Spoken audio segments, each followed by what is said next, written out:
तो फ्रेंड्स अभी एसिड और बेसिस के बारे में जान चुके हैं। तो क्या हुआ ना, ये एसिड और बेस जब शुरुआत में बहुत सालों पहले क्या हुआ था कि पहले तो किसी का पता नहीं था कि भाई एसिड क्या होता है, बेस क्या होता है।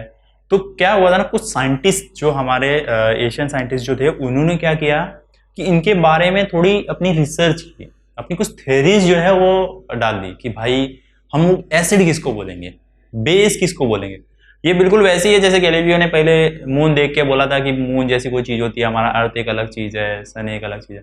तो ये वैसे ही हमारे कुछ साइंटिस्ट थे जिन्होंने कुछ थ्योरीज रखी कि हम लोग एसिड किसको बोल सकते हैं या बेस किसको बोल सकते हैं। तो अपने कुछ टेस्ट वगैरह किए और उनके बेसिस पे वो अपनी थ्योरीज को रिप्रेजेंट किया उन्होंने कि अगर कोई सब्सटेंस के अंदर क्या है तो आप कैसे बोलोगे कि वो एसिड हो जाएगा, या कोई भी सब्सटेंस के अंदर ये चीज है तो वो बेस हो जाएगा। तो वैसे ही सबसे पहले जो साइंटिस्ट थे वो आए थे आरेनियस। तो आरेनियस जो था वो उन साइंटिस्ट ने सबसे पहले अपनी थ्योरी, उनकी वो सबसे पहले पर्सन थे जिन्होंने एसिड और बेस को अलग करके बताया था। उसमें कुछ मिस्टेक्स भी थी और कुछ सही भी था। तो हम जान लेते हैं कि उनकी थ्योरी क्या थी। ये थ्योरी जानना बहुत इंपॉर्टेंट है क्योंकि इससे हमें बहुत कुछ सीखने को मिल जाता है, हमारी प्रॉपर्टी समझ में आ जाती है कि हम एसिड और बेसिस के ऊपर कैसे रिएक्शन होते हैं, तो वो सारी चीजें हम समझ पाते हैं। तो इसके लिए सबसे पहले हम आरेनियस की जो थ्योरी दी हुई है वो हम पढ़ेंगे, Arrhenius theory of acid and base. तो उनकी जो थ्योरी थी उनके हिसाब से हम एसिड को किनको एसिड बोलेंगे। तो उन्होंने एसिड किनको कहा था, उन्होंने कहा था कि the substance which contain hydrogen, substance which contain hydrogen gives H plus ion in the aqueous solution। अभी देखो, अगर आपको याद है तो मैंने पहले ही आपको बता दिया था कि aqueous, यहां पे हम जब भी वर्ड aqueous यूज होगा उसका मतलब रहेगा H2O, वाटर।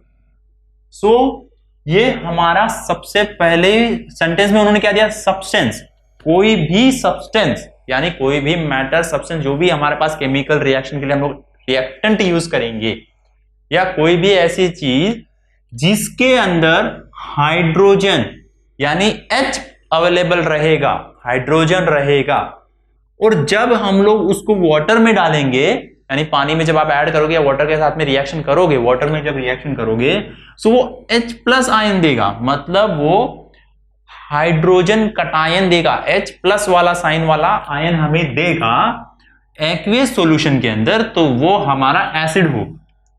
मतलब जो भी सब्सटेंस, कोई भी सब्सटेंस आपने उठाया पानी में डाला, उसका H प्लस आयन अगर बन गया तो वो एसिड है।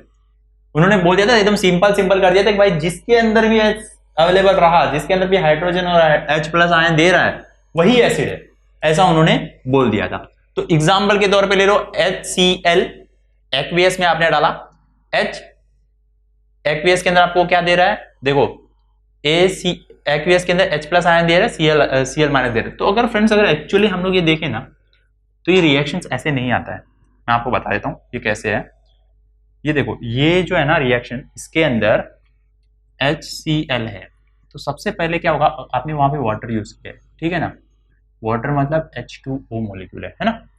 तो ये आपका सबसे पहले वहां पे क्या करेगा, देखो यहां पे दिया मैंने H plus ion are the bare ions, उनको बेयर आयंस बोला गया है। क्यों बेयर आयन बोला है, they hydrate in the aqueous solution and this represent HT, देखो H3O प्लस H, मतलब ये सबसे पहले जो इसका रिएक्शन होगा ना वो आपको रिएक्शन इस तरीके से मिलेगा, ठीक है। फिर ये रिएक्ट होगा H2O plus H plus Cl minus, तो बाद में थर्ड स्टेप पे हमें वाटर मिलता है। डायरेक्ट रिएक्शन में आपको ये नहीं मिलता है, डायरेक्ट रिएक्शन में सबसे पहले आपको रिएक्शन में ये होगा फिर ये होगा। तो हमने यहाँ पे डायरेक्ट लिया है, तो यहाँ पे H प्लस आयन जब हमें मिलता है, क्योंकि जनरली अगर देखा जाए तो HCl अगर वाटर में डालेंगे तो H3 आयन होना चाहिए, कोई भी अगर हम सिंपली देखा तो इसलिए उनको बेयर आयंस बोला जाता है। तो क्या हो रहा है ना, सेकेंड एग्जाम्पल हम ले लेते हैं, जो हमारा कार्बोनिक एसिड है उसका लिया, तो उसके अंदर हम लोग कैसे मिल गया, ये देखो यहाँ पे ये अलग हो गया और हमें H प्लस आयन दे रहा है, तो यहाँ पे भी H प्लस आयन दे रहा है। तो उसने दो एग्जाम्पल दिए थे कि भाई जिसके अंदर भी हाइड्रोजन अवेलेबल है, H अवेलेबल रहेगा और वो वाटर में जाते ही हमें H प्लस आयन देगा, तो हमारा H प्लस आयन जो भी होगा वो हमारा एसिड हो जाएगा। इसके अंदर जो भी सब्सटेंस हमारा H प्लस आयन दे रहा है वो एसिड, कोई भी सब्सटेंस ले लो H प्लस आयन दिया एसिड हो गया। तो देखो ये मैंने आपको रिएक्शन इसलिए बताया क्योंकि कभी कभी एग्जाम में आ सकता है कि HCl है और ये है और बीच में वो फिल द ब्लैंक दे सकते हैं, आपको बताना है कि यहाँ पे क्या आएगा। तो वहां पे आपको याद रखना है कि ये होता है, या फिर ऐसे ही पूछ सकते हैं कि why they are called as why H plus ion are called as a bare ions. तो सिंपल से आप एग्जाम उसमें बता सकते हो, एक्सप्लेन करें, they hydrate in the aqueous solution and they represent as H3O2 sorry H3O plus. So इसीलिए हम लोग उनको बेयर आयंस बोलते हैं। तो ये हमारा एसिड हो गया। अब अगर उसने एसिड बताया तो उसको बेस भी बताना रहेगा। तो उसने क्या कहा कि बेस जो है ना, जो भी सब्सटेंस रहेगा जिसके अंदर OH कंटेनिंग सब्सटेंस अगर हमने लिया और पानी में डाला, तो अगर हमें OH माइनस आयन दे रहा है तो वो हमारा बेस हो जाएगा। हम बराबर ठीक है। अगर वो एसिड का ऐसा बोल रहा है कि जिसमें हाइड्रोजन है वो एसिड है और जिसके अंदर OH है वो बेस है, तो वो भी मान लिया। तो उसके अंदर एग्जांपल उन्होंने वो इसलिए उन्होंने रिप्रेजेंट किया क्योंकि उन्होंने NaOH लिया था, NaOH में उन्होंने वाटर ऐड किया तो हमें Na प्लस OH आयंस मिल गए। तो भाई OH आयन मिल गया है, ये भी बेस ही है, OH आयन दे रहा है तो बेस बन रहा है। तो जैसा उनका एग्जाम्पल जो उन्होंने दिए थे उसके हिसाब से ये सब करेक्ट था, बट उसके अंदर भी कुछ लिमिटेशंस थी। लिमिटेशंस मतलब कुछ चीजों में वो फेल हो गए थे। लोगों ने कहा भाई ये कैसे चलेगा कि आपने बोल दिया कि जिसमें हाइड्रोजन है वो हमारा सिर्फ एसिड होगा, या फिर जिसके अंदर OH है सिर्फ वही बेस होगा, ऐसा कैसे बोल सकते हैं। तो वो कहीं कहीं पे उनके सामने सवाल किए गए। पहले क्या होता था, अगर समझो अगर कोई साइंटिस्ट है तो अभी भी यही होता है कि हम क्या करते हैं, हमारी जो भी थ्योरी है, हमने जो भी रिसर्च वर्क किया है वो हम कहीं रिप्रेजेंट करते हैं, लोगों के सामने बताते हैं कि भाई देखो हमने ये सोचा, हमने ये प्रैक्टिकल्स किए हैं, हमने ये एक्सपेरिमेंट किए, इसके बेसिस में हमें ये रिजल्ट्स मिले हैं। तो अगर आप नॉर्मली गूगल करोगे तो आपको काफी ऐसा रिसर्च आर्टिकल्स बोलते हैं, उनको पेपर्स बोलते हैं, रिसर्च पेपर्स बोलते हैं, रिसर्च आर्टिकल बोलते हैं, तो वैसे पब्लिश होता है। तो पहले कैसे होता था कि ये सब इतना डेवलप नहीं था, जब रिसर्च आर्टिकल्स वगैरह पब्लिश हो तो उस समय कैसे किया जाता था कि लोगों को कलेक्ट किया जाता था, लोग आते थे वहां पे और उनके सामने वो लोग अपना एक्सपेरिमेंट बताते थे। तो जब एक्सपेरिमेंट बता रहे हैं तो वहां पे लोग सवाल करते हैं। जैसे आपको अगर कोई टीचर कुछ एक्सप्लेन कर रहा है तो आप कैसे उनसे क्वेश्चन करते हो, वैसे ही आर्यनएस जो हमारा आर्यनएस था उससे भी लोगों ने सवाल किए कि भाई अगर आप बोल रहे हो जो आपने जो बताया है कि ये एसिड होगा ये बेस होगा, तो मुझे बताओ कि ये सिर्फ और सिर्फ एक्वियस सॉल्यूशन के ऊपर ही क्यों है। मतलब आपकी थ्योरी तो सिर्फ और सिर्फ एक्वियस सॉल्यूशन के ऊपर रही, क्योंकि आपने जो बताया कि जो भी सब्सटेंस आयन देगा एक्वियस सॉल्यूशन में, तो एक्वियस सॉल्यूशन के अंदर ही दे रहा है, यानी बाकी किसी सॉल्यूशन के ऊपर तो उसका कुछ है ही नहीं, असर ही नहीं है, उससे तो हमें समझ में आएगा ही नहीं। तो सबसे पहला तो ये हो गया कि आपकी तो थ्योरी सिर्फ और सिर्फ एक्वियस सॉल्यूशन के लिए है। तो एक पहला क्वेश्चन तो ये हो गया, तो ये लिमिटेशन हो गई कि आपकी थ्योरी तो सिर्फ और सिर्फ एक्वियस के लिए, एक्वियस जो एक्वियस सॉल्यूशन है सिर्फ उसमें ही है।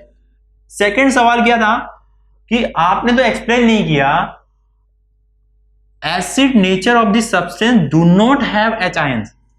वो बोले, लोगों ने सवाल किया कि उन सब्सटेंसेस का क्या जो जिनके अंदर H आयन नहीं है, तो क्या वो एसिड नहीं है।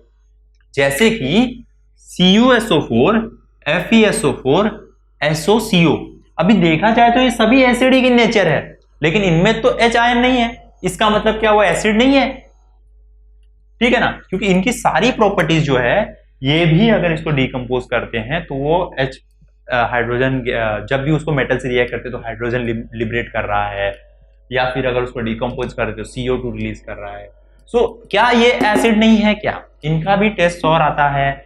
तो मतलब देखा जाए तो अगर ये भी रेड लिटमस पेपर पे, अगर ब्लू लिटमस पेपर पे रेड में कन्वर्ट हो जाते हैं तो ये भी तो एसिड है, लेकिन इनमें हाइड्रोजन एटम नहीं है। लेकिन अगर आपकी थ्योरी से तो सिर्फ और सिर्फ वही हाइड्रोजन वही सब्सटेंस एसिड है जिसमें अंदर हाइड्रोजन है। तो सेकंड लिमिटेशन तो ये आ गई कि भाई आपकी थ्योरी तो गलत हो रही है यहाँ पे। उसके बाद में थर्ड थिंग ये आई, उन्होंने एक्सप्लेन नहीं किया था जो बेसिस उन basic natures of the substances does not contain OH। उन्होंने ये नहीं बताया था कि जिनके अंदर OH रहता है, OH रहेगा सिर्फ वही बेसिस है, तो NH3 Na2CO3 का क्या होगा, मतलब सोडियम कार्बोनेट और जो हमारा अमोनिया है उनके बीच में क्या, उनका क्या होगा, क्योंकि उनके अंदर OH नहीं है, लेकिन वो है तो बेसिक नेचर वाले। अगर उनके अंदर हम लोग रेड लिटमस को डिप करते हैं तो वो हमें ब्लू कलर देते हैं, मतलब वो तो हमारे बेसिस है। लेकिन आपने तो ये एक्सप्लेन नहीं किया है, तो यहां पे आरएनएस की थ्योरी की कुछ लिमिटेशंस आ गई कि भाई आपकी थ्योरी सही है लेकिन लिमिट तक ही सही है, उसके बाद में उसका कुछ मतलब नहीं बनता। तो इस तरीके से आरएनएस थ्योरी जो एसिड और बेसिस थी वो यहाँ पे एक्सप्लेन की गई है। अगर आपको एग्जाम में पूछा जाए एक्सप्लेन दी आरएनएस थ्योरी, तो आपको क्या क्या एक्सप्लेन करना है। सबसे पहले आपको ये बताना है कि एसिड क्या क्या है, तो उन्होंने बताया हुआ था कि भाई जो भी सब्सटेंस रहेगा जिसमें हाइड्रोजन है, अगर आप उसको वाटर में डाल रहे हो तो वाटर में ऐड करने के बाद में आपको एक एक्वियस सॉल्यूशन के अंदर अगर आप ऐड करोगे तो आपको वो H+ आयन देगा, उसी सब्सटेंस को आप एसिड बोल दोगे। तो ये आरएनएस की थ्योरी के अकॉर्डिंग था। तो अगर आप डेफिनेशन लिख रहे हो ना तो हमेशा ऐसा लिखना है आपको, according to the Arrhenius theory the substances which contain hydrogen and give H+ ion in the aqueous solution are called as acid. So इस तरीके से आप एक्सप्लेन कीजिएगा, डायरेक्टली सेंटेंस लिखना सही नहीं होगा, बिकॉज एसिड का आप डेफिनेशन दे रहे हो तो आरएनएस थ्योरी के अकॉर्डिंग क्या डेफिनेशन है वो आपको देना है। एग्जांपल्स के तौर पे आपको दोनों एग्जांपल्स मेंशन करना, साथ में ये पॉइंट अगर आप मेंशन करोगे तो ज्यादा अच्छा इफेक्ट मिलेगा, मार्क्स कंप्लीट मिलने में हेल्प करेगा। कि H+ ion as a bare ion, H+ ions को उसने बेयर आयंस बोला था। बेयर आयंस क्यों, क्योंकि वो हाइड्रेट करते हैं एक्वेस सॉल्यूशन में और रिप्रेजेंट किए जाते हैं H3O+ से, ठीक है। आगे उनको H+ आयन से रिप्रेजेंट करते हैं। तो ये केमिकल फॉर्मूला भी आप पूरा लिख सकते हो। उसके बाद में आप उसके आगे जो बेस का जो डेफिनेशन दिया है वो आपको एक्सप्लेन करना है, उसका एग्जाम्पल एक्सप्लेन करना है। उसके बाद में आपको उसकी लिमिटेशंस बतानी है। फ्रेंड्स, अगर आप इतना ही बताते हो ना तो आपको फुल मार्क्स नहीं मिलते। अगर आप उनकी लिमिटेशंस एक्सप्लेन कर देते हो तो वहां पे जो एग्जामिनर होता है वो आपसे काफी इंप्रेस हो जाता है कि आपका कंसेप्ट जो है वो पूरी तरह क्लियर है। और लिमिटेशंस बहुत आसान है, जो आपने यहाँ पे बताया ना बस उसी को ध्यान में रखते हुए सीधी सीधी बात है। सबसे पहले तो उन्होंने एक्वियस वर्ड यूज किया, बाकी सॉल्यूशंस भी तो होते हैं, खाली एक्वियस सॉल्यूशन होता है क्या? नहीं। तो आप यहाँ पे डायरेक्टली लिख सकते हो कि भाई सिर्फ और सिर्फ ये जो थ्योरी है वो एप्लीकेबल है एक्वियस सॉल्यूशन के लिए। उसके बाद में आप सेकंड एग्जांपल ले सकते हो, सीधे सीधा आपको ये याद रखना, डेफिनेशन याद है, H आयन बोला है उसने, हाइड्रोजन ही बोला है, तो डायरेक्टली यहाँ पे लिख देना कि भाई उन सब्सटेंसेस का क्या जिसमें हाइड्रोजन नहीं है। एग्जांपल आपको एकदम आसानी से याद हो जाएंगे, जिसमें हाइड्रोजन नहीं है वो वाले एसिड्स यहाँ पे लिख दीजिएगा। FeSO, देखो CuSO4, FeSO4, SO2CO2, कितना आसान है। देखो यहाँ पे आपने सिर्फ कॉपर यूज किया है, यहाँ पे आयरन यूज किया, कॉपर आयरन यूज करो, साथ में सल्फेट डाल दो, दो एसिड्स आपको याद हो गए। उसके बाद में हो गया। फिर बेस का अगर आपको पकड़ना है NH, जो भी देखो NH3 है, Na2CO3 है, एकदम आसान है, इसमें OH नहीं है दोनों में। ओके, सो इस तरीके से हमारी फर्स्ट थ्योरी जो है वो कंप्लीट हो गई है, और ये थ्योरी आपको अच्छी तरह से समझ में भी आ गई होगी। आप अगर आप चाहें तो ये एकदम इजी से याद रखने के लिए आप ये लिख कर रख सकते हो।